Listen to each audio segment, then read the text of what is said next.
Alors, si vous entendez la TV, ce n'est rien, c'est juste mon chéri qui regarde la TV. Le live d'hier, tu veux pas que je vide ma corbeille? C'est quoi cette affaire? Attendez, hop, voilà, ça y est, c'est fait. Sinon, j'allais encore oublier de la vider. Il a gardé le coucou que je disais quand j'arrivais sur son live. Coucou. Attendez, j'ai perdu, voilà. Donc la première histoire s'appelle... tu m'étonnes que ça t'a fait rire. La première histoire s'appelle La gardienne en danger.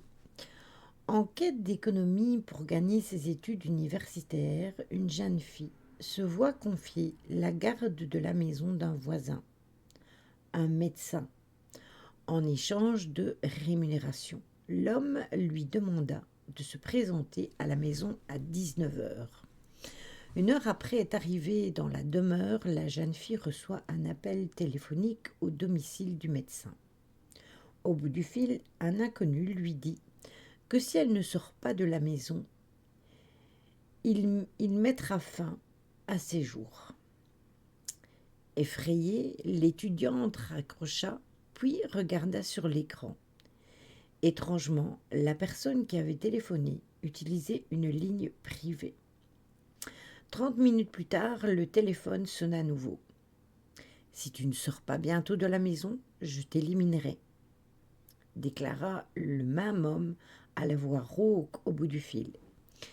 Terrifiée, la jeune fille raccroche et appelle la téléphoniste. Cette dernière lui suggère, si cela devait de nouveau se produire, de garder l'homme en ligne environ 1 minute pour qu'elle puisse tracer l'appel.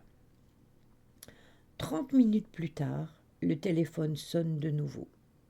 Le même homme. La jeune fille parvient à le garder en ligne malgré sa peur. Il lui répète de sortir de la maison maintenant ou il la tue. La téléphoniste rappelle aussitôt pour sommer l'étudiant de sortir de la maison le plus rapidement possible. L'appel provenait en fait de la deuxième ligne de la maison, celle du deuxième étage. L'assassin se trouvait donc dans la maison. Ça fait penser, cette histoire me fait penser à Scream, pour ceux qui connaissent le film Scream.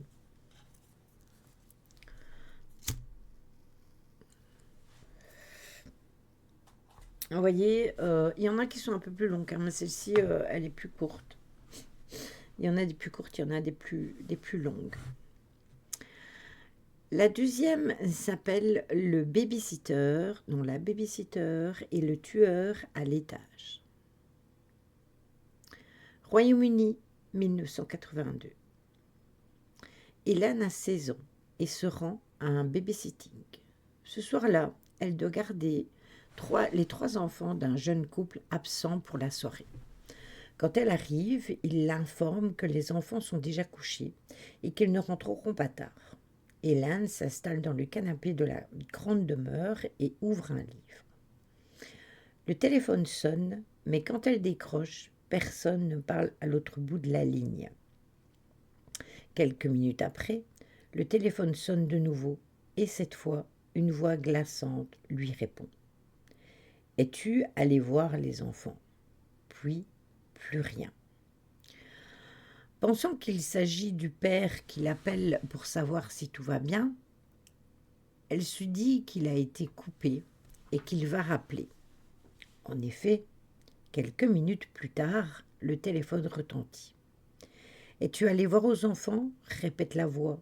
« Monsieur Stewart ?» demanda-t-elle, inquiète, mais personne ne répond. Elle décide d'appeler le restaurant où dînent ses employeurs, mais on l'informe qu'ils en sont partis depuis 10 minutes. Elle contacte ensuite les forces de l'ordre, mais ces derniers lui affirment ne rien pouvoir faire car les canulars au téléphone sont réguliers. À peine a-t-elle raccroché que de nouveau l'inconnu l'appelle. « Pourquoi n'es-tu pas allé voir aux enfants ?» Effrayée, Elle contacte de nouveau les forces de l'ordre, leur rassurant que cet inconnu est là, tout près, qu'elle le sent.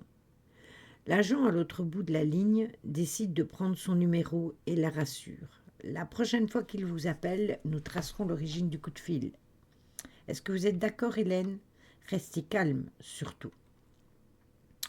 Hélène éteint le salon et s'enferme dans la cuisine, le téléphone près d'elle. Il sonne et cette fois, elle décroche de suite. Qu'est-ce que vous voulez à la fin? Pourquoi as-tu éteint les lumières? Qui êtes-vous? Qu'est-ce que vous me voulez? Je te vois, tu sais. Ok, très bien. Vous m'avez fait peur, c'est réussi. Vous êtes content? C'est ce que vous vouliez? Non, ce que je veux, c'est que tu baignes dans ton sang. Hélène raccroche brusquement, terrifiée, mais la sonnerie retentit de nouveau. Laisse-moi, hurle-t-elle dans le combiné. Hélène, c'est moi. Nous avons tracé l'appel. Il faut que tu sortes tout de suite. L'appel vient d'une des pièces de la maison. Sors immédiatement. Elle se rue vers la porte et commence à la déverrouiller en tremblant. Elle panique, fait trembler la clé, la ramasse, puis se relève. Elle entend un bruit dans son dos et voit alors une porte s'ouvrir en haut de l'escalier. Un halo de lumière sort de la chambre des enfants et elle distingue très nettement la silhouette d'un homme debout, tourné vers elle.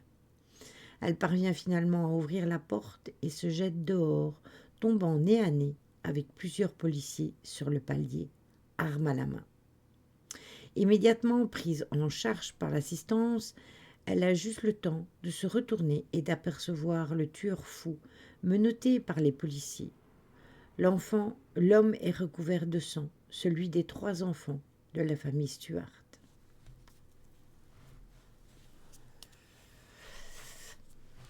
Les 2 histoires sont très très très ressemblantes, mais elles ont leur petit effet, je trouve. C'est ainsi que Caro, la prochaine fois que son téléphone sonnera, va ne pas répondre, parce qu'elle va se rappeler de mes 2 histoires. Cette cam, je peux la mettre autant de fois que je veux vers le bas, elle ne me prend jamais comme je veux. Elle ne prend toujours que la moitié de mon visage.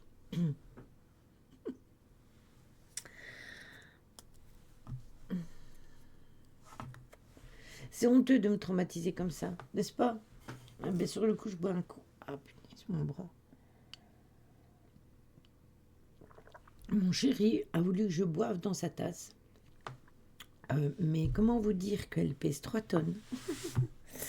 Que les oreilles de Scooby-Doo tapent dans mes lunettes quand je veux boire. Mais bon, je l'ai pris pour lui faire plaisir. C'est moi qui lui offre et c'est moi qui dois boire dedans. Chercher l'erreur.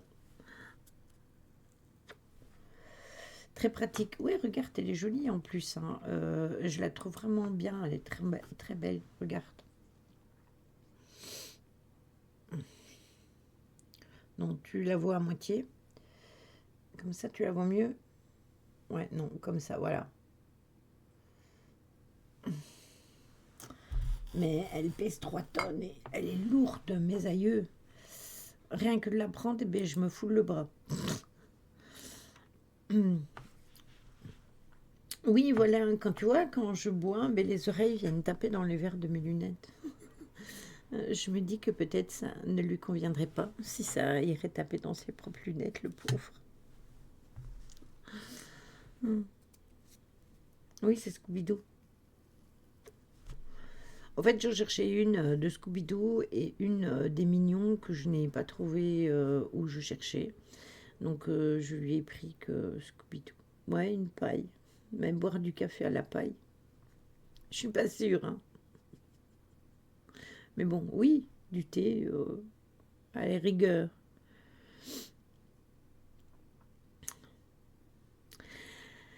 La troisième histoire s'appelle Le tueur sur le siège arrière. Mais si, paille pour boire du chaud? Bah oui, pourquoi pas. Bah, c'est plus dans le fait de boire pour pas cogner les lunettes dans les oreilles, Jérôme. Cette histoire se passe à Lyon, en France, en 1994. C'est pas très très vieux, hein. Un tueur dans la voiture. Non mais ça suffit là. T'as dit que t'avais pas peur en début de live. Voilà. Nathalie termine son service d'infirmière. Il est 5 heures du matin. Elle monte dans sa voiture et s'engage dans les rues encore désertes. Très vite, elle remarque qu'une voiture la suit de près. Au moment de la dépasser, la voiture se rabat violemment derrière Nathalie et commence à lui faire des appels de phare. La jeune infirmière accélère anxieuse tout en essayant d'apercevoir le conducteur du véhicule dans son rétroviseur. Les appels de phare continuent. Elle tourne à droite, puis à gauche. La voiture la suit. Nathalie commence à paniquer. Que lui veut donc cette personne? Elle arrive dans l'allée menant à sa maison. Son seul espoir, tenter le tout pour le tout et courir s'enfermer chez elle pour appeler à l'aide. Au moment où elle descend de la voiture, elle entend son poursuivant descendre à son tour et hurler « Enfermez-vous et appelez à l'aide, vite !» N'osant pas se retourner, elle s'enferme chez elle et appelle les gendarmes. Elle jette un coup d'œil par la fenêtre pour apercevoir une grande silhouette qui possède un couteau de boucher. Il attaque sauvagement l'homme qui la suivait pour la prévenir. Terrifiée, Nathalie se réfugie dans la salle de bain, priant que l'assistance arrive au plus vite. Ce n'est que plus tard qu'elle comprendra ce qui s'est réellement déroulé ce jour-là. L'homme dans la voiture essayait de la sauver. Coucou David. Il avait vu un homme se glisser dans la voiture de Nathalie et essayer de la prévenir. Il y a laissé sa vie. Coucou Stella.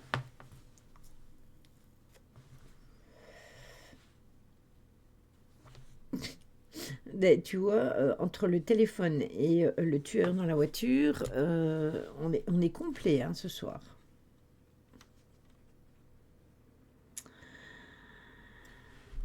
J'espère que tu vas bien, David, et toi aussi, Stella. L'histoire suivante, c'est le vieil homme et la tarte aux pommes. Ça se passe le soir d'Halloween. Reste l'assassin qui se cache au boulot. Oui, c'est ça. Le soir d'Halloween, un vieil homme du New Jersey a été retrouvé sans vie dans la cuisine de sa maison. Il vivait seul avec sa femme. L'homme n'était pas de nature facile et maudissait les enfants. Le 31 octobre matin, le vieil homme avait minutieusement inséré des lames de rasoir dans des pommes qu'il prévoyait de distribuer aux enfants le soir venu. Sa femme, qui s'opposait fermement aux actes criminels de son mari grincheux, décida d'arrêter le massacre prévu par le vieil homme. Elle lui prépara sa tarte préférée et l'invita à en dévorer une bonne part au dessert, juste avant que les enfants ne viennent bien évidemment frapper à la porte. L'homme, qui mangeait comme un porc, prenait d'énormes bouchées de tout ce qu'il ingérait. Puis il demanda à sa femme juste avant d'avaler « Mais où as-tu pris les pommes pour faire la tarte ? Je les avais toutes prises ce matin. » C'est en ingurgitant son morceau de tarte qu'il obtint la réponse à sa question, car une lame lui trancha la gorge de l'intérieur. Oui, c'est ça, c'est un peu comme Martine.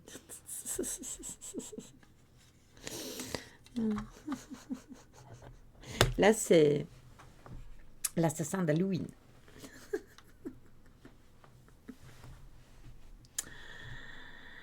L'histoire suivante s'appelle La voisine. Un jeune homme habite dans un immeuble. Une nuit, quelqu'un frappe à sa porte. Il se lève et va ouvrir. Une femme se tient là et lui demande si elle peut passer la nuit chez lui parce que son conjoint la frappe. Elle le rassure en lui disant qu'elle a appelé la famille et qu'ils viendront la chercher le lendemain matin à la première heure. Le jeune homme lui donne une couverture et lui propose de passer la nuit sur le canapé.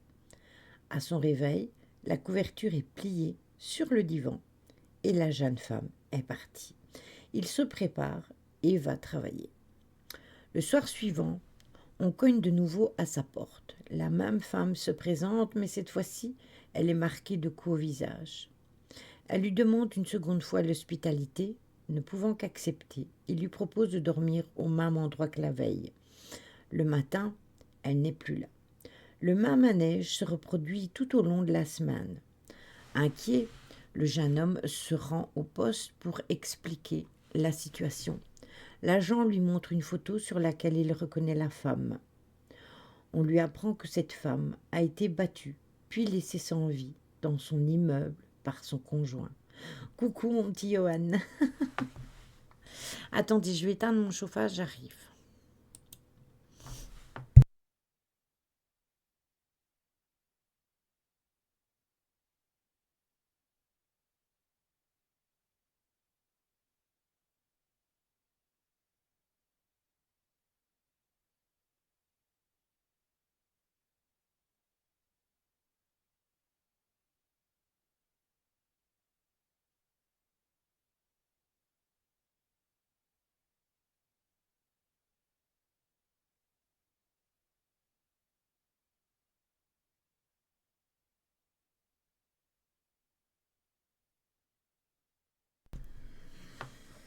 Excusez-moi. Parce que le chauffage électrique, ça étouffe au bout d'un moment. Re-bienvenue à la maison. J'espère que ça t'aidera à repartir sur de bonnes bases et, euh, et à te sentir mieux, de refaire partie de l'équipe de modération. Je t'avais laissé le temps de reprendre, de te reprendre et de te sentir mieux. Je sais que ça ne fait pas de miracle, hein, mais le fait d'être entouré de bonnes personnes, parfois ça peut aider. Donc je suis super contente. Il faut savoir que Ghost et Angel étaient mes deux premiers modérateurs quand j'ai ouvert ma chaîne ici. Et puis c'est l'année passée hein, qu'ils ne venaient plus du tout. Et puis on a réussi à discuter, etc., de savoir ce qui se passait. Après, je lui ai bien dit que quand il avait des gros soucis, de ne pas hésiter à venir me trouver en MP. J'ai jamais mangé personne, ni mordu personne, donc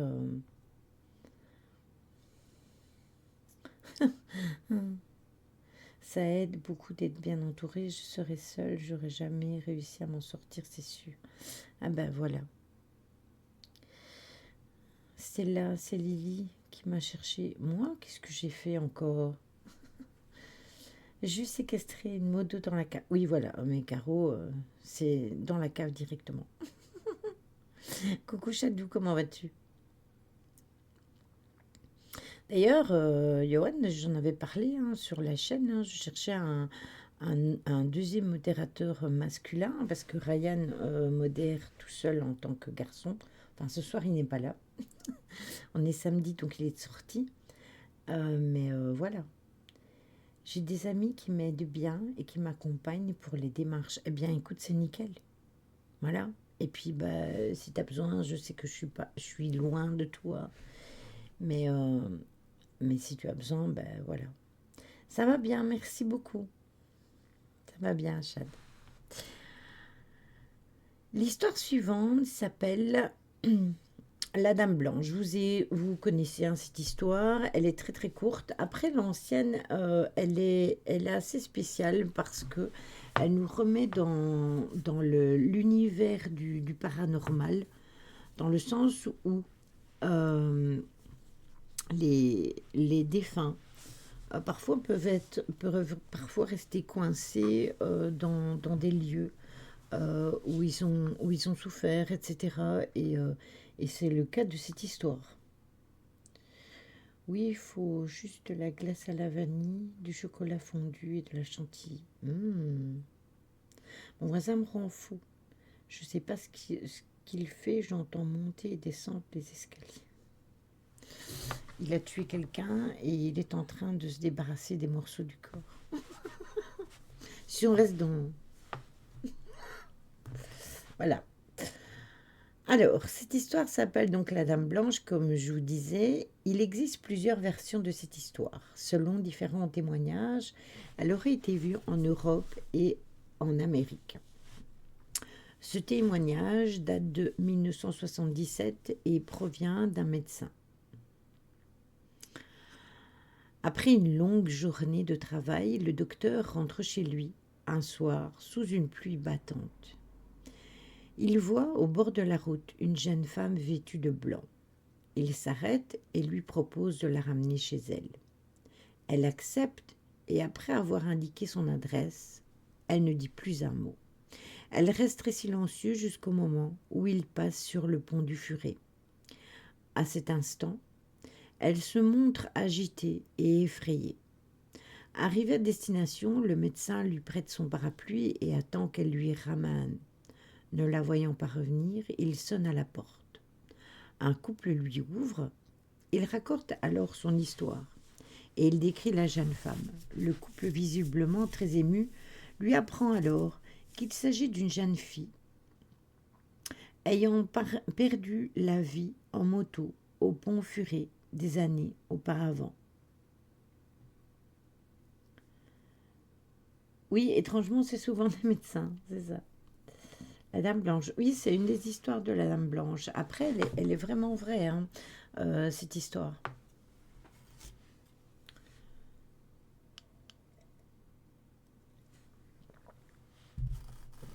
On en avait même parlé de la Dame Blanche sur la chaîne. Il y avait eu un live consacré à beaucoup d'histoires concernant la Dame Blanche. Et je vous avais même raconté que lors d'une sortie nocturne avec mon cher et tendre, nous en avions croisé une sur la route. J'en ai mangé une de Dame Blanche. Ah, c'est bon, hein. C'est bon. L'histoire suivante s'appelle le casse-tête. Une femme âgée, vivant seule, décide de se faire un casse-tête dans son salon pour passer la soirée. Dehors, c'est le noir total. Au fur et à mesure qu'elle assemble les pièces, une impression étrange la saisit. Elle reconnaît peu à peu dans son puzzle le décor de son salon, puis sa télévision, puis elle-même vue de face. De plus en plus fébrile, elle continue. Les dernières pièces du puzzle qu'elle assemble sont celles de la fenêtre derrière elle. La toute dernière pièce du coin de la fenêtre montre le visage terrifiant d'un homme la regardant de l'extérieur. Cela veut dire que tout au long de ce montage de puzzle, cet homme était bien derrière elle. Oui, il y en a plein. Il y en a une ici. Oui, il y en a un peu partout, hein. Il y en a un peu partout au jour. Il y en a beaucoup qui disent que les Dames Blanches, c'est tel ou tel ou tel endroit. Mais moi, je pense pas. Je pense que ce sont des personnes qui sont décédées de façon tragique et qui sont restées à des endroits bien précis, bien souvent sur les grandes routes, puisque c'est où elles ont eu des accidents. Et quant à dire qu'elles font faire des accidents à toutes les personnes qui les croisent, bah, je ne le crois pas entièrement. Je pense que certains ont peut-être eu des accidents parce qu'ils ont eu peur de ce qu'ils ont vu ou autre. Mais voilà. Je pense qu'elle tente de prévenir. Oui, voilà, c'est ça. Oui, même sur une route toute droite. Euh, Nous, on l'a vu, c'est une route qui est entre les champs, euh, qui va de la Belgique à la France, parce que quand vous traversez le petit chemin de campagne, vous avez des champs à droite et des champs à gauche. Les champs à droite sont français, les champs à gauche sont belges. Et puis quand vous arrivez tout au bout de cette route, de cette petite route, vous tournez soit à droite pour aller vers la France, soit à gauche pour aller vers la Belgique. Et nous, on descendait toujours, donc on prenait à gauche, on descendait jusqu'à la place, là on sortait, on fumait une cigarette, et puis on remontait vers la France, on allait se promener. Et ce jour-là, eh bien, les champs sont beaucoup plus hauts quand vous êtes sur la route, donc il y a des gros ravins, enfin non, c'est pas des ravins, enfin la route est en contrebas. Et il y a des gros talus, voilà. Il y a des gros talus et en fait, on l'a vu là sur la route. Nous, on était sur la route en voiture, hein, et on l'a vu, mais plus haute que nous. Donc, au niveau plus du haut du talus. Et quand mon mari l'a vu, il s'est abaissé comme ça, mais bon, voilà. Et moi, je l'ai vu distinctement. Après, on est repassé plus tard et on ne l'a plus vu. Et je pense que c'était peut-être pour prévenir parce que cette route-là est extrêmement dangereuse. Si ça se trouve, c'est quelqu'un qui a laissé la vie. Oui, moi aussi j'y crois, David.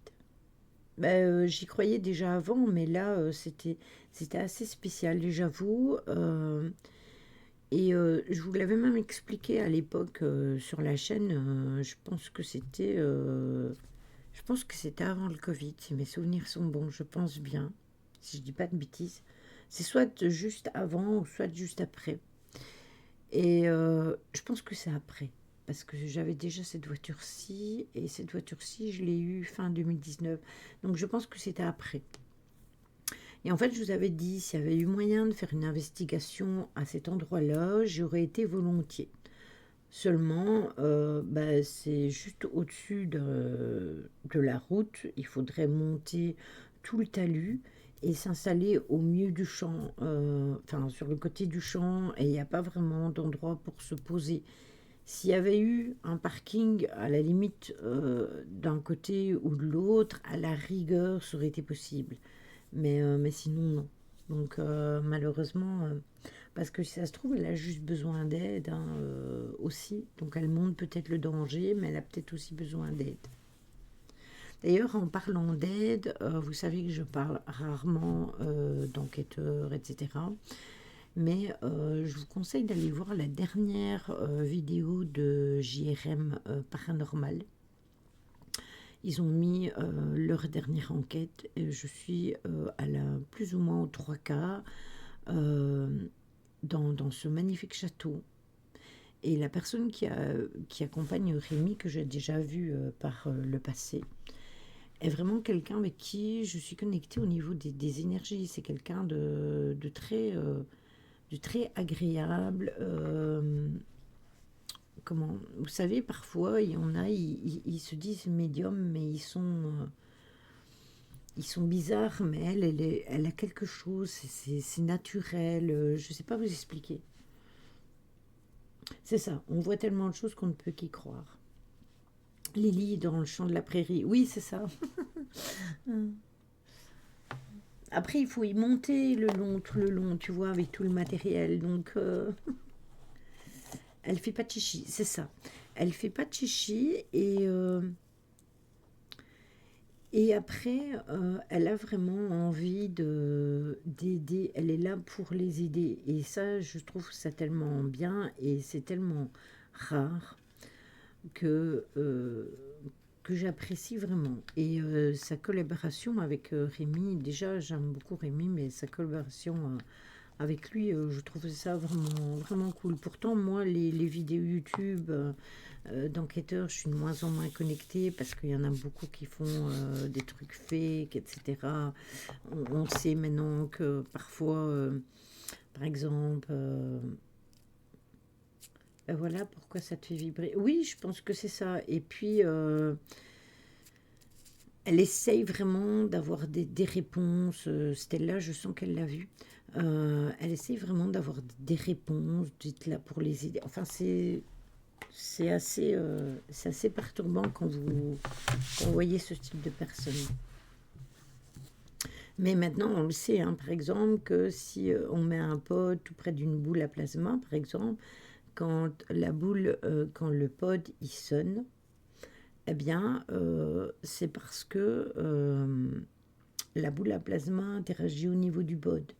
S'il n'y a personne qui vous montre ça, et qu'un enquêteur dans une vidéo met une boule à plasma juste à côté du pod et que le pod ne fait que sonner, eh bien, c'est la boule à plasma.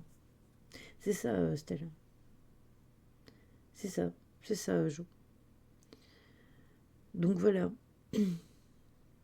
D'ailleurs, j'ai créé un nouveau compte YouTube personnel et ouais, JRM.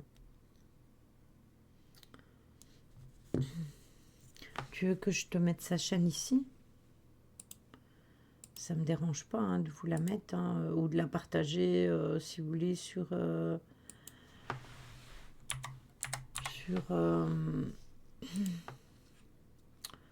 sur Discord. Attendez, hop, je vais vous la partager ici. Hop. Ben, trop tard. Voilà. Alors, l'histoire suivante s'appelle Bloody Mary. Bloody Mary, tout le monde connaît cette histoire. Soit parce qu'ils ont vu le film, soit parce que ils connaissent l'histoire. Donc, Bloody Mary, c'est une chose sanglante qui apparaît dans les miroirs lorsqu'on l'invoque. Le film Candyman est d'ailleurs tiré de l'essai américain qui est consacré de Bloody Mary. Il y a un film qui s'appelle Bloody Mary, je l'ai vu, c'est un vieux film des années 90, je pense, un truc comme ça. Il existe plusieurs versions de cette histoire. Pour certains, il s'agit de la Vierge Marie qui vient avertir de ne pas se moquer d'elle. Pour d'autres, c'est une femme qui perd sa vie dans une collision de voiture avec son enfant. Et pour d'autres, il s'agit d'une sorcière brûlée vive ayant jeté une malédiction sur les villageois et qui hante les miroirs sur les villageois et qui hante... attendez, j'ai sauté une ligne. Et qui hante les miroirs pour attaquer ceux qui seront assez fous pour l'invoquer. Non, ne se fout pas de moi.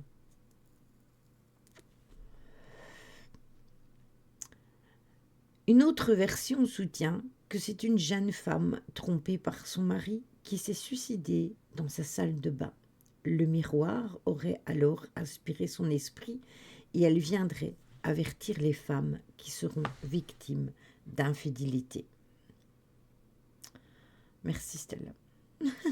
Je l'avais déjà mis. Merci beaucoup.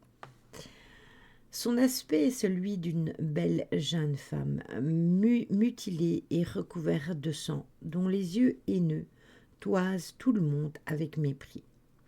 Il existe plusieurs façons de l'invoquer, mais la plus répandue est celle-ci. À minuit, vous éteignez les lumières de votre pièce et vous vous placez devant un miroir. Disposez 2 cierges de chaque côté du miroir. Tout en tournant sur vous-même et en fixant votre reflet dans la glace, quand vous passez devant, répétez Bloody Mary 13 fois. Commencez par chuchoter son nom, puis dites-le de plus en plus fort jusqu'à ce que vous le criez. Si à la 13e fois, vous criez Bloody Mary, I kill your baby, cela déclenchera la colère de l'esprit et une attaque immédiate aura lieu. En remplaçant le nom de Bloody Mary par celui de El-Mari, c'est Satan qui apparaîtra dans le miroir. Plusieurs personnes ont voulu essayer et ont voulu faire cesser cette légende en tentant l'invocation. Une jeune femme, le lendemain de son invocation, était tellement bouleversée qu'elle n'a jamais su ce qui lui était arrivé. Une autre s'est cassé la hanche en sortant de sa salle de bain. Une autre dernière tenta l'expérience après avoir prévenu les forces de l'ordre et son entourage. Le lendemain, on la retrouva poignardée dans sa salle de bain.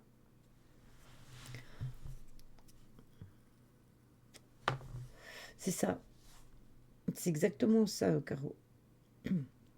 Quand j'étais gamin, je n'y croyais pas aux esprits volants et aux autres urbaines légendes, jusqu'à ce que je sois témoin d'un cas de possession par un esprit volant. Ça m'a traumatisé, que j'ai refoulé ces souvenirs. Bah oui, mais il faut pas provoquer aussi, c'est ça. Après, j'ai une autre façon de voir les choses. J'ai une autre façon de voir les choses dans le sens où, personnellement, vous connaissez mon histoire et mon amour euh, pour les miroirs. Hein. D'ailleurs, c'est pour ça qu'il y en a un chez moi qui est retourné ici, dans le bureau. Euh, les miroirs sont capables de capter et d'enregistrer des choses, tout comme tous les objets d'ailleurs. Tout objet que vous avez, que vous pouvez acheter par exemple sur une brocante ou n'importe quoi, tout ça a une mémoire. Il y a la mémoire des murs, mais il y a aussi la mémoire. Merci Caro, elle lit dans mes pensées maintenant. Mais vous avez aussi la mémoire dans tout ce qui est meubles, bijoux, etc. C'est d'ailleurs pour ça que je ne porte pas de bijoux qui ne m'appartiennent pas. Euh, mon père m'a donné des bijoux de ma maman défunte que j'ai chez moi et que je n'ai jamais porté et que je ne porterai jamais. Pourquoi? Parce que je sais que dans sa vie, elle a vécu des choses qui n'étaient pas faciles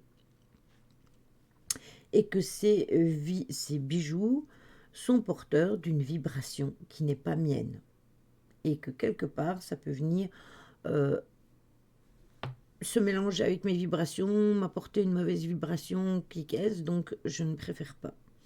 C'est exactement la même chose pour les meubles, pour les miroirs, pour tout. Après, de là à dire que on se fait attaquer par une femme, dit comme ça, c'est bizarre. Il faut qu'il y ait des choses qui viennent se mettre pour étayer quelque chose. Il faut, voilà. Au pire, faire fondre s'ils sont encore en or ou en argent pour en faire d'autres avec le feu, ça purifie. Ouais. Une heure derrière toi, Malélie. Oh, ça ne m'étonne pas, Stella. Il y a des drôles de choses qui se passent chez moi, comme la lampe qui s'allume toute seule. Vous savez, la lampe de la potion. Bah, c'est un interrupteur qui fait clic-clic. Bah, il s'allume tout seul.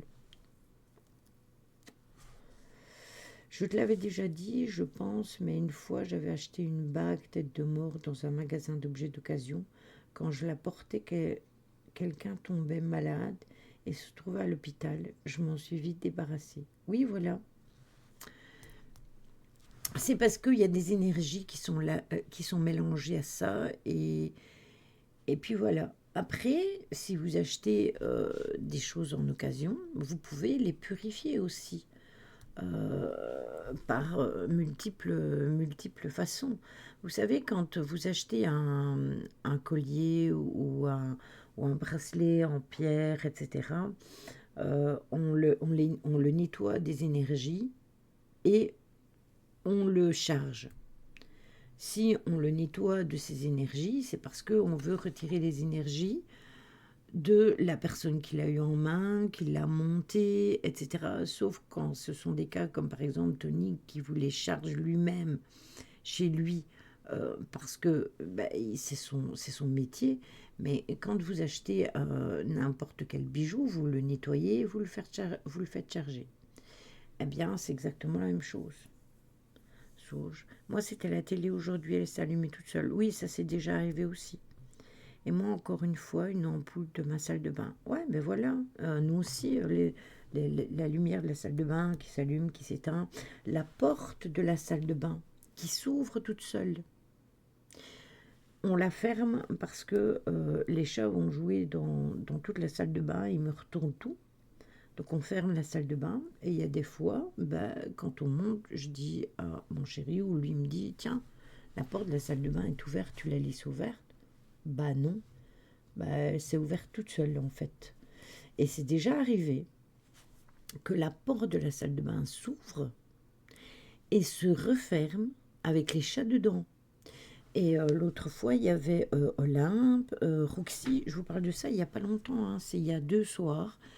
Euh, Mon homme était monté ici au bureau. C'est il y a 2 soirs ou c'est hier? Je ne sais plus.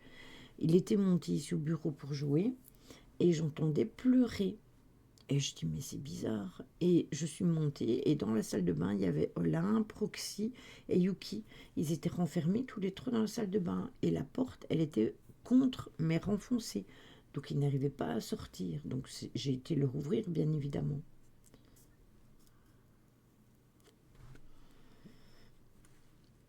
J'ai demandé s'il y avait quelqu'un.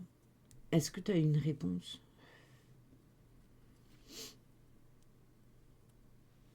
Donc, euh, donc il y a, si je voudrais, je pourrais installer et faire une enquête ici, mais j'attends un peu. Chez Nancy aussi, il y a pas mal d'interactions.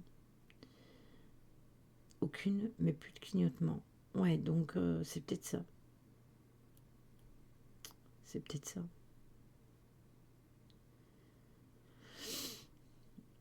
Il y a plein de choses comme ça. C'est ma grand-mère et mon grand-père qui viennent me voir pour me réconforter. Oui, c'est ça. Et puis, il n'y a pas que, hein. Tu peux aussi être suivi par un défunt qui aime bien ton énergie et qui n'est pas nécessairement de ta famille, hein. C'est ça. Si ça avait été un souci de l'ampoule, ça aurait continué. Et si c'est arrêté comme ça, c'est pas pour rien. Non, mais on a des choses bizarres qui se passent chez nous, hein, ça c'est clair, hein. Quand on est connecté avec ce monde-là, alors on peut relativiser plein de choses, mais il y a des choses où on ne trouve pas des explications. Moi, il y a quelques jours, j'ai entendu miaou à la porte de jardin. Je me suis dit, elle est revenue, mais personne. Va savoir. C'est peut-être elle, sans être elle. Oui, c'est ça. C'est possible. C'est possible. Alors, l'histoire suivante s'appelle Au revoir. Cette histoire est tirée du journal intime d'un vieux voisin décédé qui vivait seul depuis des années. Je suis partie dans le rush pour récupérer mon fils à l'école. Le trafic était plutôt fluide ce jour-là. Rien sur la route à part quelques feux rouges. Cela faisait pas mal de temps que j'attendais à un feu rouge quand j'ai remarqué une femme. Je n'avais aucune idée de combien de temps elle était debout à me fixer. Mais une fois que je ne parvenais plus à regarder ailleurs, elle me regardait et agitait les mains vers moi en caressant ses cheveux sur la tête d'un petit garçon. Son petit garçon, son fils, j'imagine, portait des vêtements larges, marrons, un masque noir de chèvre. C'était un costume étrange et surtout qui porte un costume le lendemain d'Halloween. Lui aussi agitait ses mains dans ma direction et me fixait à travers ce masque troublant, mais son mouvement semblait inconfortable et forcé. Les yeux de la femme pouvaient voir à travers moi et je pouvais quasiment sentir physiquement son regard s'accrocher à moi. Elle ne clignait même pas les yeux. Je me sentais nue et très tendue. Les yeux du garçon, mon Dieu, les yeux du garçon étaient suppliants et imploraient de l'aide.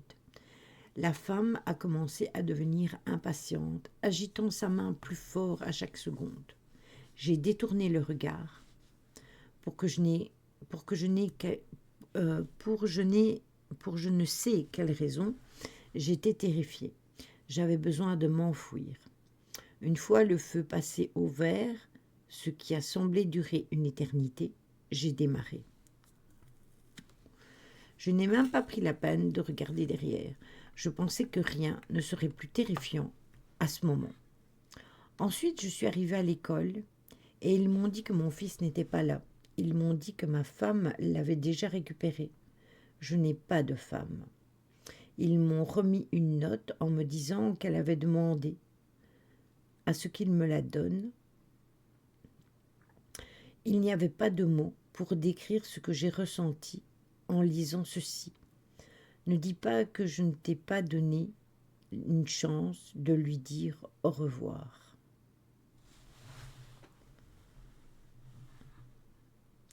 C'est normal, Jérôme.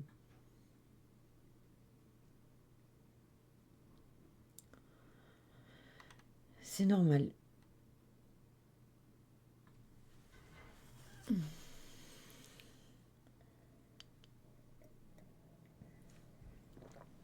Bizarre aussi cette histoire, en fait, parce que cet enfant qui était là avec cette femme n'était autre que son propre fils.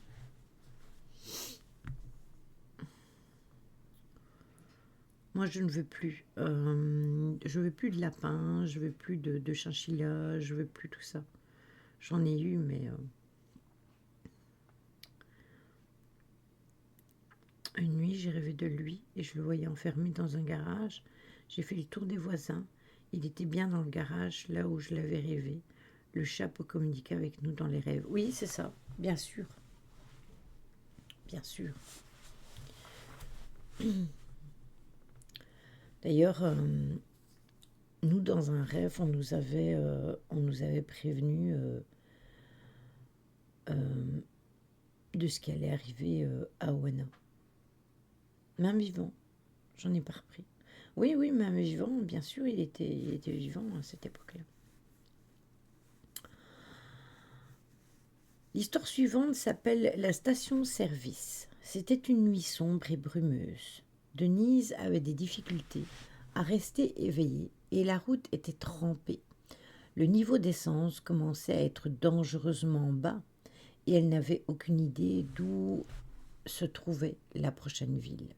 Juste au moment où elle allait arrêter la voiture pour dormir sur le bord de la route, elle aperçut une petite station d'essence décrépite. Elle s'y arrêta. Le commis semblait très distrait par l'arrière de la voiture pendant qu'elle lui demanda de faire le plein. Il s'exécuta enfin, mais lui demanda d'ouvrir le capot parce qu'il détecta un problème. Le cœur de Denise fit 3 tours. Elle était seule dans une station-service crasseuse, au milieu de nulle part, et le commis avait de drôles d'agissements. Il lui demanda de sortir de la voiture pour venir voir le moteur. Elle s'exécuta, tout en se demandant pourquoi elle ne se mettait pas à crier. Dès qu'elle arriva devant la voiture, il l'attrapa par le bras et lui dit « Cette voiture a besoin d'une remorqueuse, vous devez venir avec moi dans le bureau. » Puis, il lui mit la main sur la bouche et l'entraîna de force à l'intérieur du bureau. Une fois à l'intérieur, il lui dit « Il y a un homme couché sur le siège arrière de votre voiture.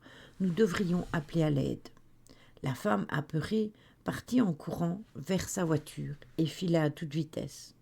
Au bout de quelques minutes, Denise regarda dans son rétroviseur. Elle vit un homme avec un chandail à capuche et une hache dans la main sur la banquette arrière. D'un mouvement de bras, il décapita la pauvre femme avec sa hache. Le cadavre de Denise fut retrouvé quelques jours plus tard. Des années après ce drame, les forces de l'ordre sont enfin parvenues à mettre le grappin sur ce tueur en série.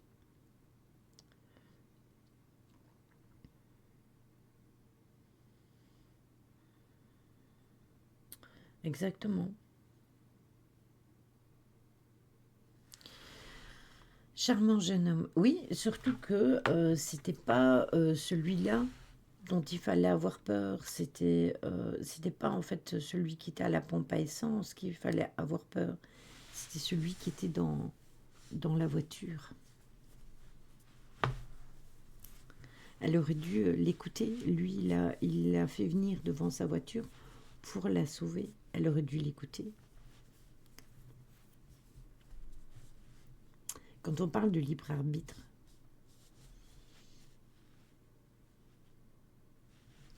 ben oui, comment tu peux faire confiance? Je suis d'accord avec toi. Mais là, il l'avait entraîné et il lui a proposé d'appeler la police. Donc, c'est pas comme s'il lui avait pas dit. Alors, je comprends hein, qu'elle ait eu peur en allant dans le dans le bureau. Mais une fois qu'il lui a dit et qu'il lui a dit appeler la police, s'il avait quelque chose de mal à faire, il lui aurait pas dit d'appeler la police. Donc voilà. Oui, c'est ça, le choc. C'est ça.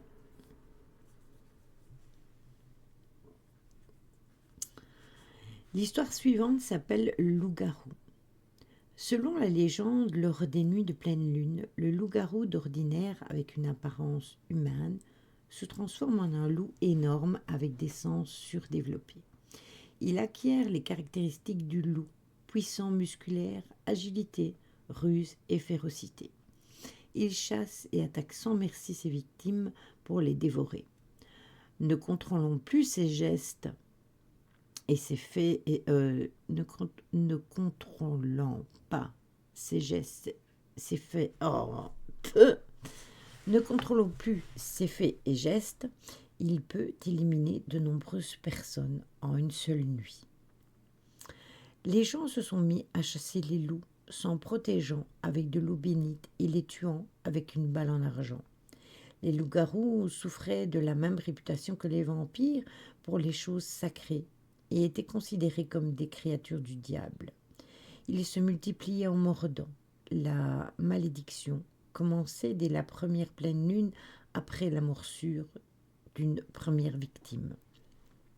Une fois la pleine lune passée, les loups-garous pouvaient conserver leurs caractéristiques animales comme une modification de leur voix ou de leurs yeux, des sourcils se rejoignant au-dessus du nez, des ongles légèrement rougeâtres, le majeur un peu plus long, les oreilles un peu plus basses et en arrière de la tête, et de la façon générale un peu plus de poils sur les mains, les pieds ou dans le dos.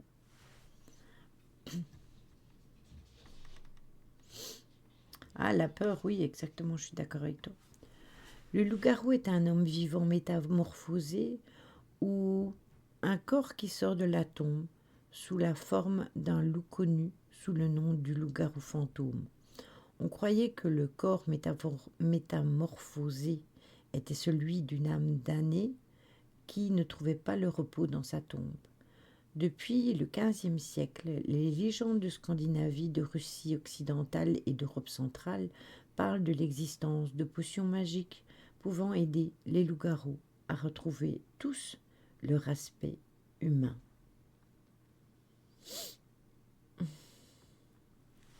Oui, il peut manger les méchants.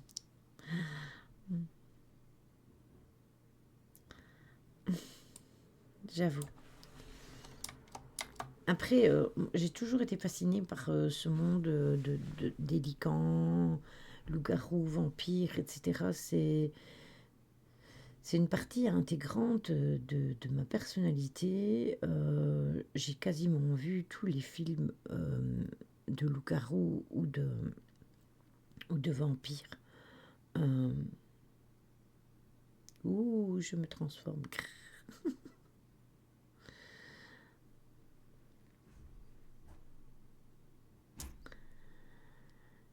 L'histoire suivante s'appelle Le Crochet. Elle se passe au Massachusetts en 1973.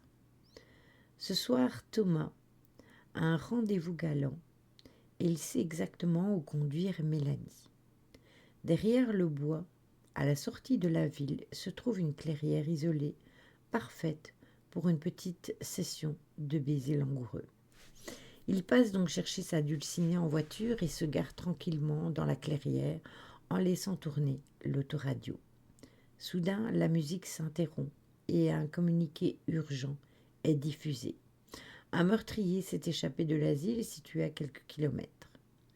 Le présentateur en donne une description, un peu floue mais précise toutefois, que cet homme est très dangereux et possède un crochet au bras droit. Effrayée, Mélanie demande à Thomas de la ramener chez elle. Hors de question pour l'adolescent qui compte bien lui montrer qu'il n'a peur de rien. Alors qu'il se penche pour l'embrasser, un craquement de branches les fait sursauter. Mélanie fait tout de suite comprendre à son amoureux que cette fois-ci, il est temps de rentrer. À contre-cœur, il fait marche arrière et se met en route rapidement vers le centre-ville. Arrivé devant la maison de Mélanie, cette dernière descend de la voiture et se met à hurler de manière incontournable. Thomas se précipite vers elle et découvre ce qui la met dans cet état. Un crochet sanglant, accroché à la poignée de la voiture, se balance doucement. Ça veut dire que le bruit qu'ils ont entendu Coucou Hardy. C'était le crochet. Tu vas bien, chouchou? Où vas-tu? Ok.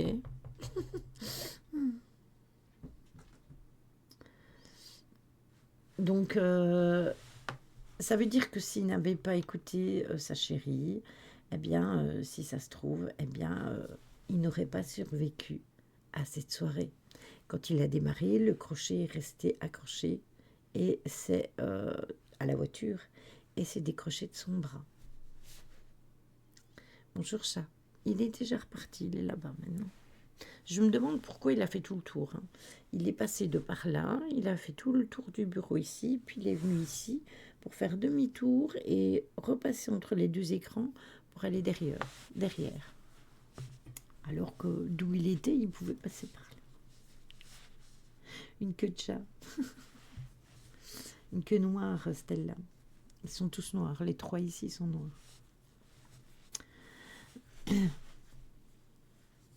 On a presque fini les histoires. Il y en a 15, on est à la 14e.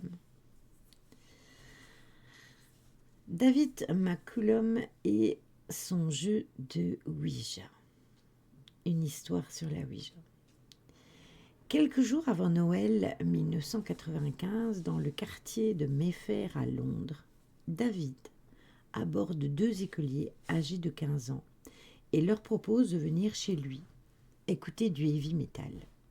Les deux adolescents, Michael et Stéphane, accros de cette musique, acceptent l'invitation et suivent ce nouvel ami, de quelques années leur aîné. Une fois sur place, Michael et Stéphane constatent que David vit dans un désordre indescriptible, avec des disques d'Iron Maiden et de Metallica. Tout ça côtoie une montagne de livres, tous consacrés au tueur en série Charles Manson. Au centre de la pièce se dresse un autel drapé de noir et orné à chaque extrémité de hauts cierges allumés. À ses invités, quelque peu interloqués, David explique d'un ton paisible. Cet autel est celui de Satan. Mon ami Denis et moi-même vouons au diable un véritable culte. Il nous permet de communiquer avec les personnes disparues par l'intermédiaire de la Ouija. Souriant, il désigne du doigt le plateau du jeu disposé au pied de l'autel et propose de faire une partie de Ouija. Intrigués, Michael et Stéphane acceptent. Denis arrive et les quatre jeunes prennent place, assis à même le sol autour du plateau. Selon l'usage, chacun pose une main sur le triangle mobile placé au centre du jeu. Presque aussitôt, la voix étrangement rauque de David casse le silence. Satan, si tu es parmi nous, donne-nous tes ordres, dicte tes volontés. Que désires-tu que je fasse? David se lève brusquement, saisit le jeune Michael à bras-le-corps et le jette sur le lit où il l'immobilise. Puis, avec un couteau de combat à la main, il le poignarde sauvagement. La longue lame effilée s'abat 11 fois sur le corps du jeune garçon.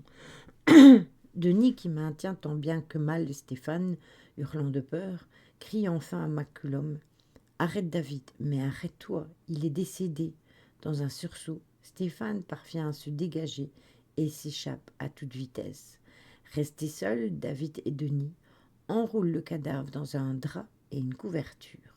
Ils ont décidé de le transporter dans le coffre de leur voiture et ils s'en débarrasseront dans une décharge publique. Arrêtés peu après sur les indications fournies par leur rescapé de la tuerie, il s'avéra que ces deux adorateurs de Satan faisaient déjà l'objet d'une double enquête policière. Lors de sa comparution en justice, David expliqua que des voix transmises par la Ouija l'avaient poussé à commettre son crime. Les juges le firent enfermer à vie dans un hôpital à haute sécurité. Ils condamnèrent son complice à 10 ans de réclusion dans un autre établissement. C'est donc pour ça que je dis toujours que ce n'est pas la Ouija qui est dangereuse, ce sont les gens qui l'utilisent et comment ils l'utilisent.